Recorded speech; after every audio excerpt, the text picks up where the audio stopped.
Well, we had a quiet start to the week. It's not going to last for the rest of the week, though. I want to get right into these first alerts that have been issued. The first one is for Thursday. Watching the risk for some severe storms that are going to come along a cold front as that works through. Torrential rain is a risk. There's also an isolated risk for a tornado. Very small risk, but not zero. The main threat, I think, is going to be some damaging winds. That's Thursday. The next one is on Monday. We're going to look at our first dangerous heat of the season starting next week with feel-like temperatures in the mid to upper 90s. 100 degrees plus feel like if you are in direct sunlight, and that continues right into Tuesday as well, where we're looking at mid to upper 90 heat index values yet again. Here's a current look outside. Look at this fog. The clouds that we saw with those rain showers helped lower temperatures really close to the dew point. That's what you get when you get the close temperature and dew point. Look, 65 for temperature, 65 for dew point. So really foggy for some areas to start this morning. Temperatures very mild, 67 in Shenango, 66 out in Vestal, and 64 in Sydney. Really not able to cool off as those clouds really keep the warmer temperatures, or mild temperatures, I should say, in our region. Here's a current look at satellite and radar.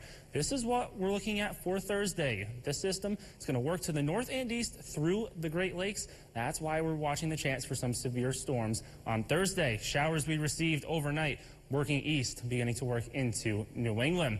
Severe risks, like I was saying, there's a very small chance for a tornado.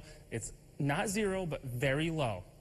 Chance for some hail as well, but that is also low. The biggest risk is going to be those damaging winds that we're going to see along with some of these thunderstorms, elevated flooding risk as well, as some of these storms will have torrential rainfall. Here's the severe outlook for Thursday.